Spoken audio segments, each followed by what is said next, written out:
Hey guys, আজকে হচ্ছে 24th December of 2025 and আজকে আমি যাচ্ছি আমার থ্রোবল ন্যাশনালের বেনারস। তো এটা হচ্ছে 33rd sub junior national championship.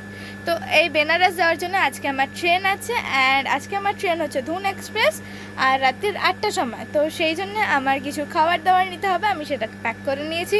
And বেনারসে প্রচণ্ড ঠান্ডা, তো সেই জন্য অনেক কিছু প্যাক করতে হয়েছে। তো সেগুলো আমি নিয়ে নিয়েছি, আমার খেলার জন্য যা যা দরকার আমি সেগুলোও নিয়ে নিচ্ছি। তো আমার ব্যাকপ্যাক তো পুরো কমপ্লিট, আমি এক সপ্তাহ আগে থেকে ব্যাকপ্যাক করেছি, ব্যাকপ্যাক কমপ্লিট। অ্যান্ড এখন যেটা আমার সাইড ব্যাগ বা পিঠে ব্যাগ থাকবে সেই ব্যাগটার মধ্যে আমি আমার টিফিন অ্যান্ড আমার জরুরি কিছু ফোন এটসেট্রা এটসেট্রা নিয়েছি। তো চলো তোমাদের সাথে স্টেশনে দেখা হচ্ছে।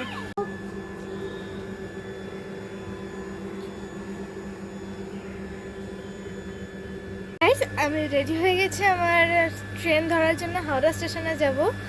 তো চলে এখন আমি ঠাকুর প্রণাম করে আমার বাড়ির সবাইকে প্রণাম করে আমি এখন বেরোবো।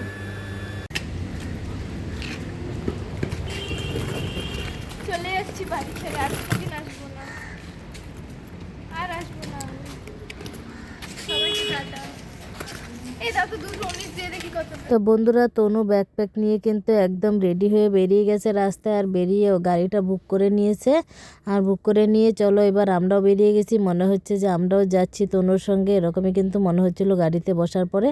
তো তারপরে দেখো বেরিয়ে গেছি, আর বেশ কিন্তু রাস্তা মোটামুটি সন্ধ্যাবেলা তো ফাঁকাই ছিল, অতটা দেরি হয়নি। তো ভাবছিলাম অনেকটাই দেরি হবে যেতে, তাই 5:30টায় বেরিয়ে গেছিলাম। তো 5:30 7টার মধ্যে যেহেতু স্টেশনে পৌঁছানোর কথা ছিল, তা আমরা কিন্তু 6:30টায় পৌঁছে গেছি, মানে অনেকটা আগেই পৌঁছে গেছি, 7টার আগে। তো স্যার ওরা আস্তে আস্তে মোটামুটি 7টা বেজে গেছে, তখন স্যারেরা সবাই কিন্তু একসাথে হয়েছে। তো সেই জন্য সবাইকে বলছিল যে 7টার মধ্যে এসে পৌঁছাতে হবে, তাই কিন্তু আমরা 5:30টায় বেরিয়ে গেছি। কেন রাস্তাঘাটের কথা কখনো বলা যায় না, কখন জ্যাম থাকবে, কখন কি হবে, দেরি হবে, কেন এত দূরের ব্যাপার, ট্রেন লেট করলে তো হবে না। তো তারপরে দেখো আমরা দেখতে দেখতে একদম হাওড়া স্টেশনে পৌঁছে গেছি।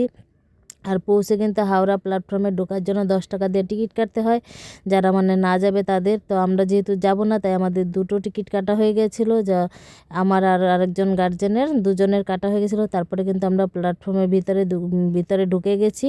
আর ঢুকে দেখি যে অনেকটাই ভিড় ছিল, মানে লোকজন বসেছিল জায়গায়। তো দেখো আমরা কিন্তু আস্তে আস্তে এদিকে ঢুকে গেছি। আর ঢুকে গিয়ে আর একটা জানো তো স্টেশনে একটা কুকুর বেশ নেজ নাড়াচ্ছিল, আর ছেলেটা ভীষণ ভয় পাচ্ছিল, আমার বাবু তো ভীষণ ভয় পাচ্ছিল। তারপরে ওকে হাতে ধরে নিয়ে গেলাম, আর গিয়ে ভিতরে গিয়ে বসে পড়লাম। বসার তো জায়গা ছিল না, যেহেতু সবাই বসেছিল, সবাই এই ট্রেনটা ধরবে ধুন এক্সপ্রেস। তো সেই জন্য আমরা কিন্তু দাঁড়িয়েছিলাম, আর দাঁড়িয়ে থাকতে থাকতে দেখি যে পা ব্যথা হয়ে গেলো, আর সবাই আস্তে আস্তে, তখন কিন্তু কেউ আসেনি, সবে আমরা ঢুকেছি, আমরা দুজনেই ঢুকেছি। জানো তো আমরা দুজনের গার্জেন আর দুজনেই ঢুকেছি, কেউ তখন আসেনি, যেহেতু সবারই 7টার মধ্যে পৌঁছতে হবে, তাই কেউ সেরকম আসেনি, আমরাই এসেছি। আর সবাই আস্তে আস্তে তখন ঢুকছিল, 7টা বাজতে যাচ্ছে, তখন স্যার তারপর অন্যান্য স্টুডেন্ট সবাই কিন্তু তখন ঢুকে একসাথে হলো।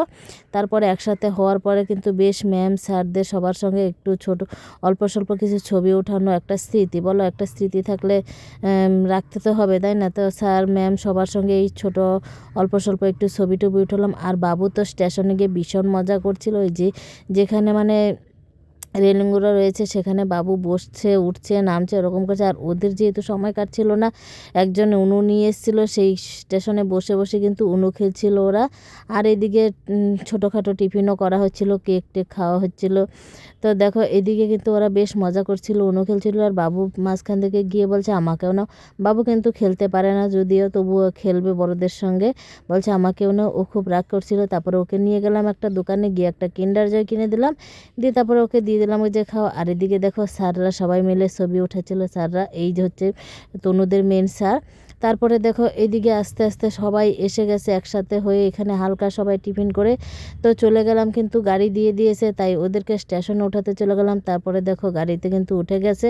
আর বাবু তখন কিন্তু বেশ কান্না করছিল দিদির জন্য, জানো তো, ভীষণ কান্না করছিল, মন খারাপ করছিল দিদি চলে যাচ্ছে বলে। ওকে দেখ বুঝিয়ে সুঝিয়ে তনু কিন্তু হাতে 10টা টাকা দিয়ে বাবুকে, ভাইকে 10টা টাকা দিয়ে গেছে, আর টাটা করছে। আর আমি বলছি ঠাকুরের নাম কর, প্রণাম করে গাড়িটা তখন ছেড়ে দিচ্ছে। আর জানো তো কী হয়েছে, যখন গাড়িটা ছাড়ছে তখন সঙ্গে সঙ্গে গাড়ির চেন টেনেছে কেউ একজন। যাই হোক, ওইখানে আমরা কিছুক্ষণ দাঁড়িয়েছিলাম, দাঁড়ানোর পরে দেখি যে এখনও ছাড়ছে না, তারপরে আস্তে আস্তে চলে এলাম। তারপরে কিন্তু এদিকে গাড়িটাও ছেড়ে দিয়েছে ওদের। তো বেশ ওরাও চলে গেল। আর বাড়িতে এসে বাবুর এতটা মন খারাপ করছে, তোমাদের কি বলবো, তোমরা দেখতেই পাবে যে ও কেমন কান্নাকাটি করছিল, মানে বলে বোঝাতে পারবো না তোমাদেরকে। আর আস্তে আস্তে রাস্তায় দেখি যে লেক টাউন যেখানে, সেখানে হচ্ছে কিনা যেহেতু 25শে ডিসেম্বর পরের দিন ওইখানে মেলা হবে, মেলা হচ্ছে, মানে হবে কি হচ্ছে, আগের থেকেই শুরু হয়ে যায়, আবার 25শে ডিসেম্বর পরের থেকেও থাকে।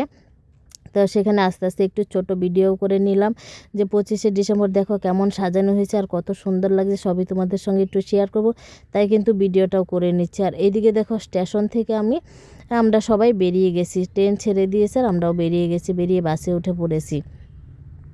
তারপরে দেখো এদিকে বাসে উঠে বললাম না যে 25শে ডিসেম্বর কালকে, তাই হচ্ছে কিনা সব মেলা টেলা হচ্ছে, সাজানো হচ্ছে, সব একটু ছোট করে ভিডিও করলাম। তো এই যে দেখো এইটা হচ্ছে 25শে ডিসেম্বরের মেলা, এখানে বেশ বড় মেলা হয়। চলে গেছে, তাই ভাইয়ের মন খারাপ আর কেঁদেওছে স্টেশনে একটু, জানো তো ভাই বোনে খুব মিল, আর কেঁদেছে, মন খারাপ এখনও দেখো, যেহেতু দিদি চলে গেছে ওকে রেখে, ওই জন্য খুব মন খারাপ করছে বাবু। ওরে সোনা রে, বলো ঠাকুরকে ডাকো, দিদি ভালো করে খেলে আসুক, দিদির ট্রফিটা নিয়ে আসতে হবে তো, তাই না? হ্যাঁ, দিদি খেলে ট্রফি নিয়ে আসতে হবে, জিততে হবে।